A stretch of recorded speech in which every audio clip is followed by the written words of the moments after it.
Well, Wolfpack Nation, thank you so much for joining back in here today as we got exciting episodes today. I'll tell you, this is one that I've been so excited for as I have been a huge fan of this guy and of his content for quite some time. Again, we got Josiah, and again, tell me your last name again, Josiah, because you said it, Rico, right?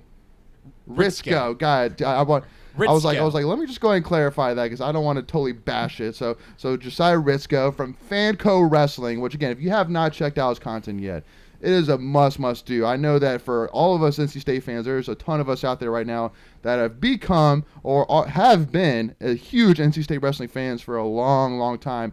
And so now that we've been up there competing with the best of the best, you got to be in touch with the Penn States, the Iowas of the world, and also do what's going on with NC State as well. And this guy definitely does an amazing job covering it. So, Josiah, thank you so much for joining us. We're thrilled to have you on the show for sure. Awesome. Yeah, that's a great introduction, Leighton. I appreciate, being here on your show because I love talking wrestling day in and day out, and I'm excited to talk about that with you guys here tonight. Yeah, absolutely. So first, Josiah, just for those who maybe don't know much about you per se, again, so if you wouldn't mind, just kind of give a little bit of background about yourself. So you're a former wrestler, kind of and then just kind of what you're up to, kind of what led you to starting FANCO Wrestling, things like that. Yeah, sure. So I grew up wrestling. I come from Pennsylvania, Pittsburgh, Pennsylvania. Western PA is like one of the strongest wrestling bases in the entire country. And so that's where I'm from. I grew up there, wrestled there through high school. Well, after high school, I no longer wrestled. I went on to school at Penn State. And, of course, we know that they're a huge wrestling program. One of the best over the last 10 years. And, of course, NC State's been competing with them in and out. And so I went there, and so I went to school there, and that's really where, I was always a massive wrestling fan, but going to those Penn State matches, every single match I could go to, seeing just the intense, exciting environment in Rec Hall and at the Bryce Jordan Center just really elevated me to a new wrestling fandom. And from there, I went through school, graduated, and that's when I ended up starting FANCO Wrestling a few years after I graduated back in 2019. And from there, I started it with the intention to have daily conversations with wrestling fans. So I want to spark conversations with wrestling fans in a positive manner. And so I started that YouTube channel, and it started out with just a couple people having a conversation. Yep. And then it grew to a couple hundred, and then now we're at like 30,000 subscribers plus just on YouTube, and that's not to mention all the other social media platforms where we're at such like a great, exciting place now with our conversations. We're even getting ready to launch a new podcast where our boy Kai Arini is actually one of our first guests, which is kind of cool. But so we are like, since then we've just grown tremendously, and it's just been awesome to meet great wrestling fans like you, Leighton, and like so many others out there in the country. Just having those conversations has just been what's made FANCO Wrestling so worthwhile. Absolutely. Well, again, it's first of all, one thing I do want to say is, has anybody been competing against Penn State over the last 10 years or so? I mean, it's I think Penn State's won 9 of the last 11 if I did my math correctly. So I mean, just but again, we'll get into that. But yeah, I mean, it's definitely something because, speaking for me personally, wrestling is one of those things that has definitely grown a lot. I mean, first of all, just talking about the ACC in general, I know we've said multiple times, but the ACC really has become, just a builder of great teams, great wrestlers. I mean, I remember, I think we had Coach Hall on, our assistant coach, and he was basically saying, when he was talking to the previous head coach of Florida Pop, and how he pretty much said, like, if you got into the top 25, you were going to win the ACC. Like, it's not even close. It's like, but now, you have obviously Virginia Tech, you have NC State. Pitt's, really done some amazing things. Virginia's gotten up there. North Carolina obviously has turned some heads as well. Just waiting on Duke a little bit, but again, they have theirs ever so often. But it's just it's great to see it growing, and also to even support, like even just NC State, the fan base, the fan support has grown tremendously over the last couple of years, and obviously got to give a hats off to Popolizio and all that. But what have you been kind of overall kind of if you can kind of add on to that, kind of seeing how much that wrestling has grown in the ACC, NC State, like, North Carolina, like, just like it's just kind of add a little bit more on that, if you don't mind. Oh yeah, for sure. So I the first thing that pops into my head, right, is NC State tweeted out this photo from, I want to say it was like 2012, 2014. And the first photo was this comparison. And the first photo on the left was from 2014, and the gym was like empty. There were some wrestling fans there, but it was kind of like curtained off because it just looked better, and because there just weren't enough fans there. And then it was a photo from maybe 2 or 3 years ago even. So, I mean, this is just a couple years old. And it was a recent photo of Reynolds Coliseum packed, like just fans just hyped and excited. And it was just like the difference that there's been in the fandom and excitement in Raleigh at NC State just alone in the last, over the last decade has been incredible. I mean, I myself have become an NC State fan in recent years. And then you want to talk about ACC, like you already mentioned it, Leighton. Like it's funny because NC State's been one of the top contenders in the entire country.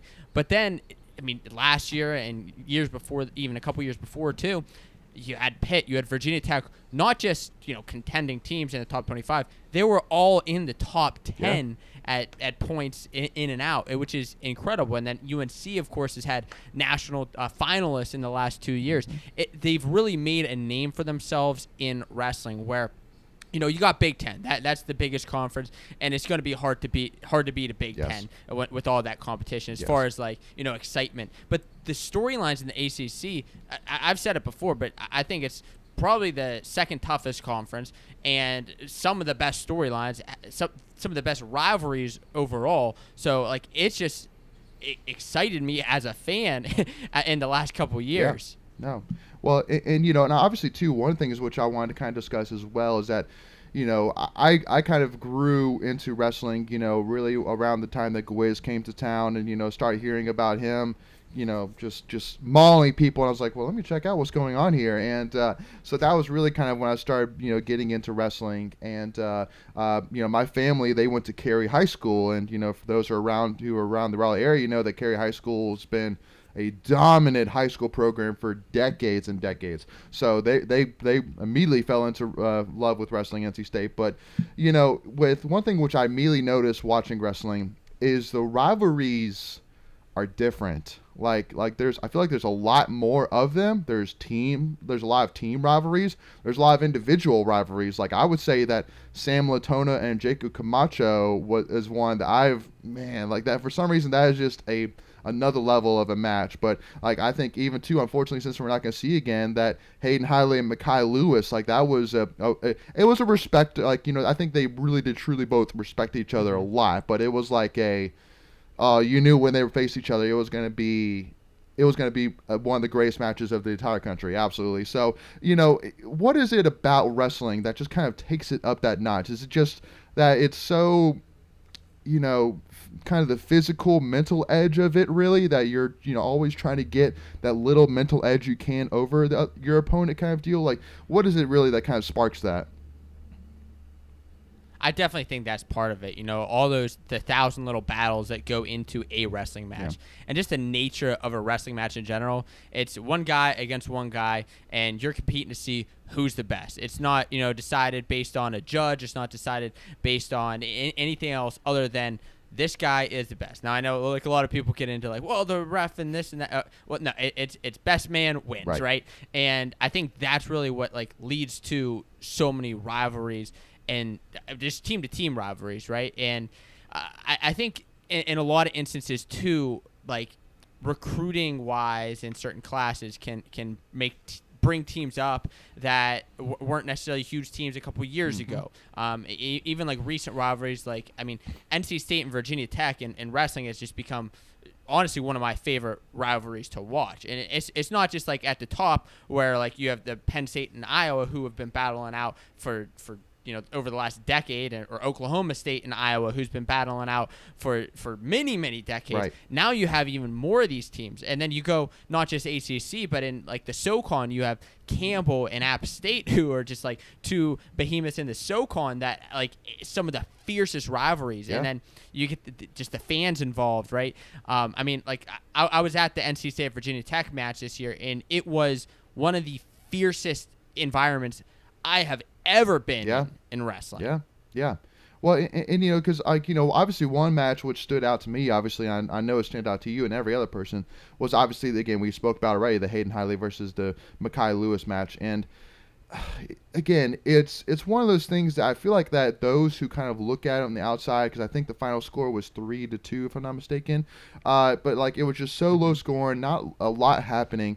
And so somebody who's never watched a wrestling match before might be like, man, this isn't really like exciting. Like, this isn't really that big. But it's like, no, I mean, these guys are literally so good that it literally just is one guy making one mistake, and that's going to be the match. And Mikai Lewis, he made one mistake, and Hayden made him pay for it. And then the ACC championship, Hayden made one mistake, and Mikai Lewis made him pay for it. And then it was over from there. But I mean, again, for like Hayden Hiley to lose to Clay from UNC the way he did, was an absolute heartbreaker, obviously, and I know we'll talk a little bit about that. But, I mean, for him to come back and beat a guy of the magnitude of Mikai Lewis, I think, honestly, I don't know a ton about Virginia Tech's history, but I'd be hard-pressed to not say that he's going to go as one of the greatest wrestlers that Virginia Tech's ever had, for sure.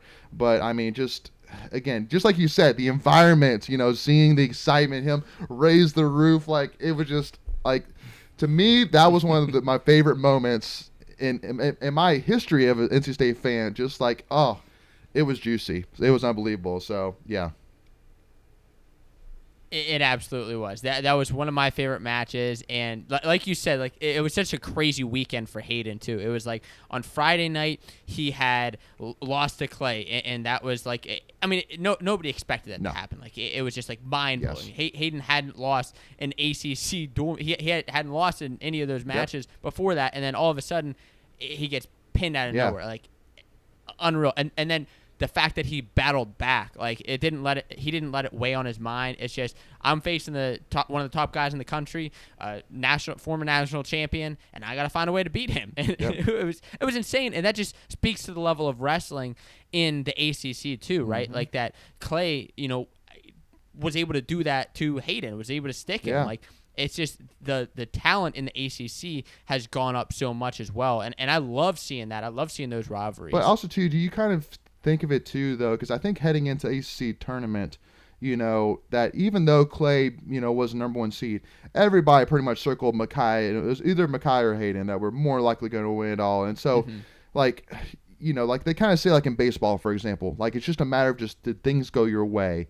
And so, do you kind of see that as, because, I mean, obviously Clay got the first seed for a reason, but yet he wasn't really kind of necessarily the favorite kind of deal. So, I mean, do you feel that's kind of part of it with wrestling as well? Just like, that kind of thought as well, if Hayden just didn't dip his head down a little bit, too far, that he probably would have beaten Clay, kind of a deal. Like, do you think that kind of has a lot to go into it, kind of in the thought process?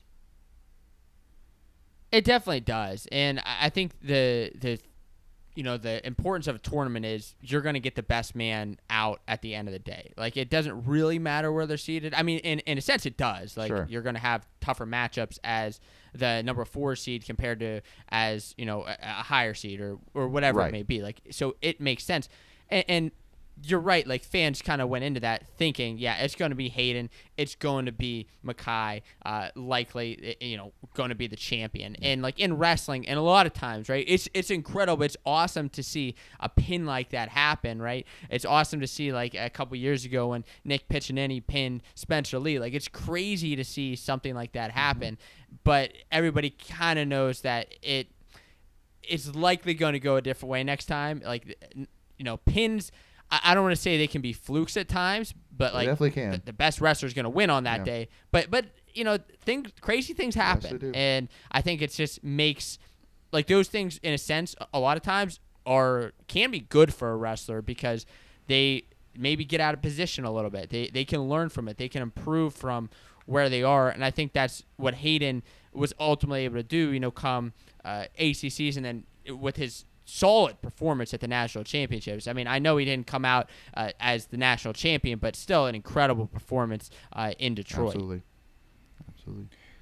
So I had a question on kind of backing up a little bit more on in general, like for someone who's never watched wrestling, college wrestling, or a casual fan like myself. I mean, I'll admit this is the first year that I've really followed, college wrestling. It helps when your school is one of the best in the country, obviously. But what's one thing that you would say? And you've touched on a few things: the one-on-ones, the kind of the head-to-head matchups. What's one thing that you would tell a casual fan or someone who's never watched wrestling why they need to pay attention to it and why it's exciting to get into?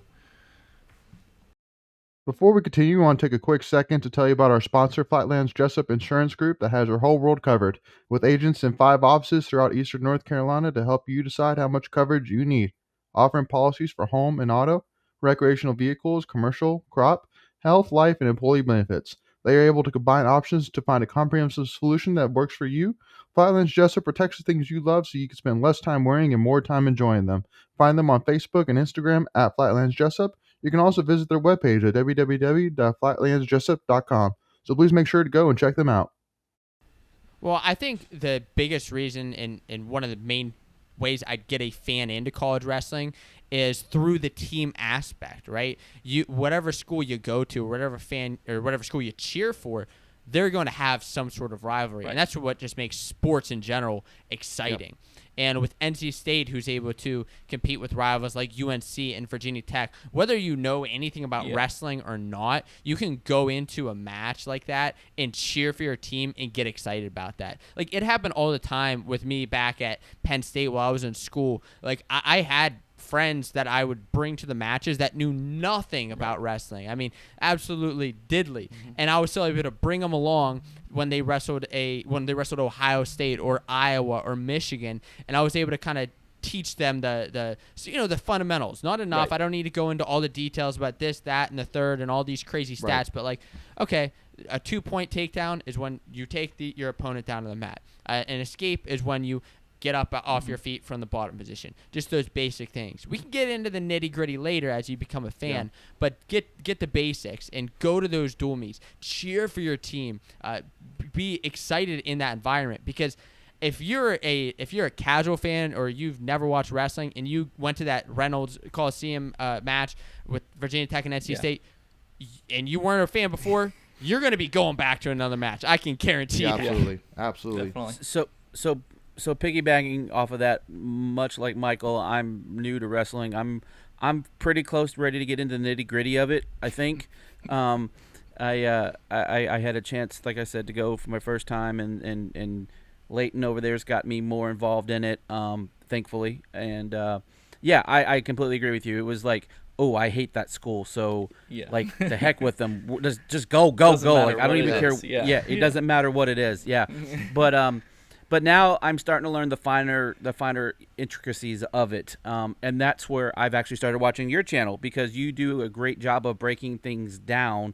So you're like, now my casual eye is looking for this, and I can say, well, yeah, that should be a reverse, or that should be, back is on the mat, or whatever the case may be. I'm not quite enough to get into the technical terms, so I'm very general. But I will say, just to give you props, that I enjoy your breakdowns on your videos, because I'm like, oh, okay, got it.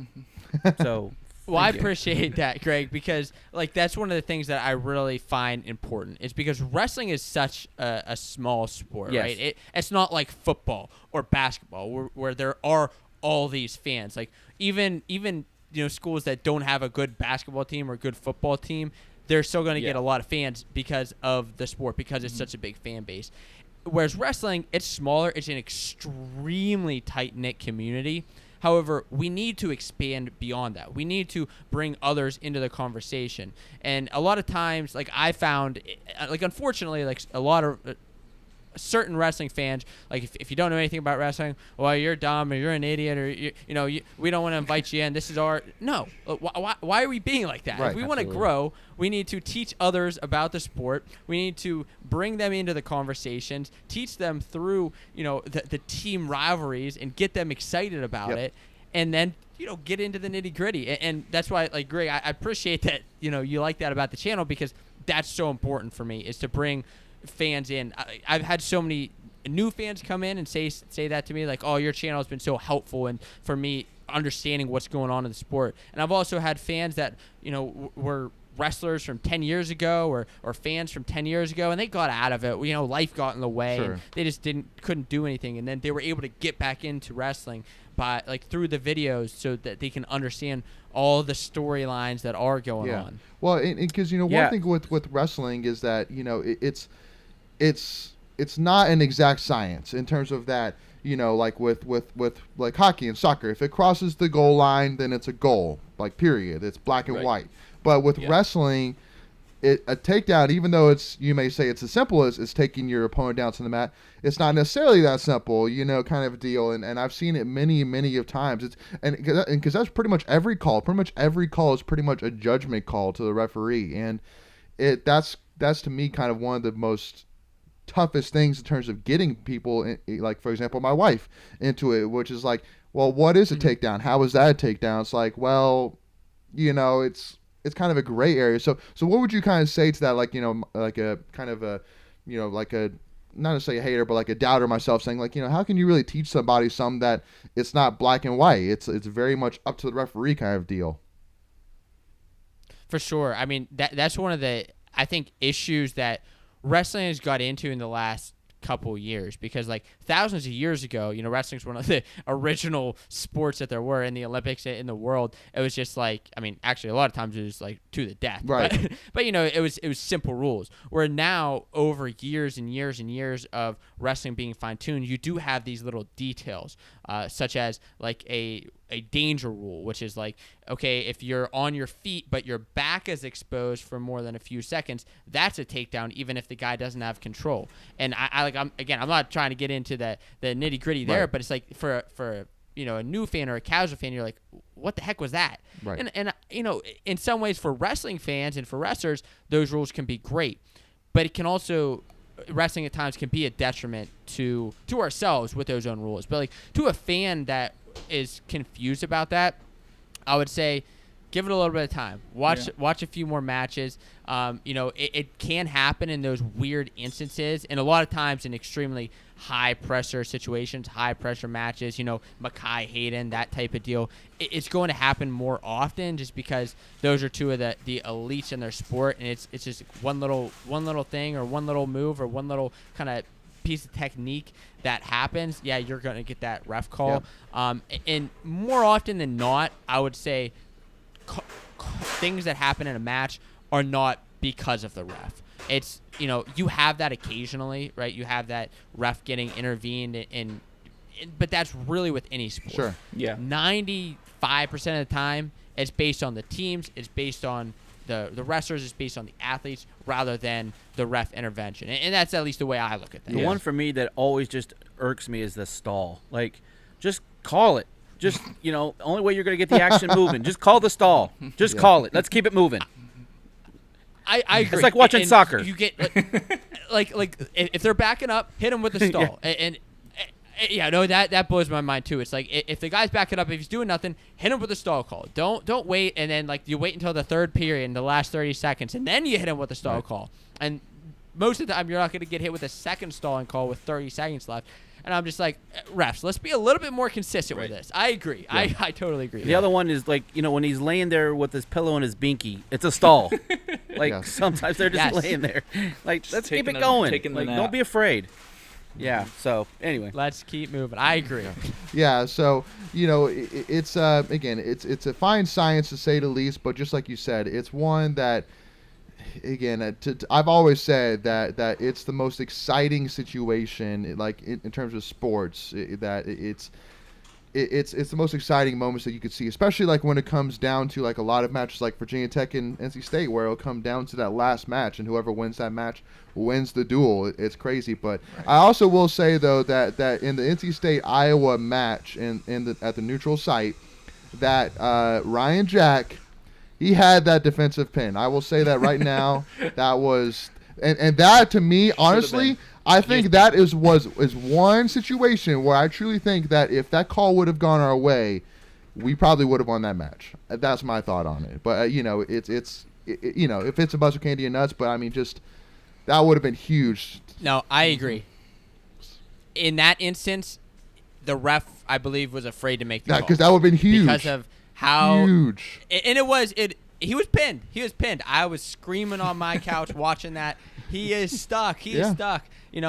I'm like, why are you not calling that pin?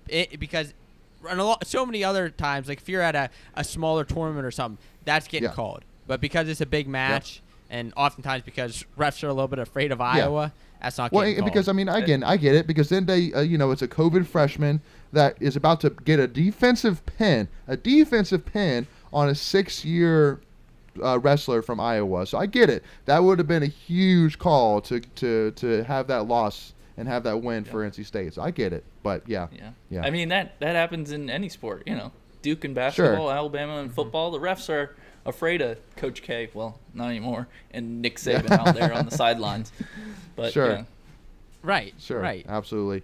Well, thank you again all for tuning in with us here for part 1 here. Hope you all enjoyed that. First of all, make sure to tune for part 2 here as we dive a little bit more into NC State, kind of talk about last year, start talking about next year a little bit, and also to Coach Pop as well. But make sure again, if you haven't already, Josiah, first of all, go ahead and plug in. Where can fans find you, find your stuff? Fans can find me over at FANCO Wrestling on YouTube, on Instagram. That's just FANCO Wrestling on all the social media platforms. And the one thing I talked about earlier was we're launching a new podcast called More Than the Mat. You can download it on Apple Podcasts and Spotify. And one of our first conversations is with Kai Arini, one of the wrestlers on NC State's team. And we talk with him about him tattooing and his hobbies outside of wrestling, which is the conversations that the fans have been wanting to hear, is like, what happens off the mat? We know these guys on the mat, but what do they do outside? And Kai Arini is such a cool story. He tattoos his teammates. He tattooed his mom. The coaches weren't always excited about that happening in the program, but that's More Than the Mat, and that's the great new venture we're looking forward to growing. I love it. I love it. Well, and also too, make sure State fans. Well, again, just first of all in State wrestling fans out there, go follow this guy for sure. Go follow FANCO Wrestling. But if you don't mind as well, so that way you don't miss out whenever we release part 2 here, and also too for any other state content, make sure to hit that subscribe button if you don't mind as well. Give this video a like, so that way YouTube will put this in front of more NC State fans, and also to give us a follow as well on Tuffy Talk now on Twitter and Instagram. But thank you all so much, and we'll see you all for part 2. As always, go Pack, y'all.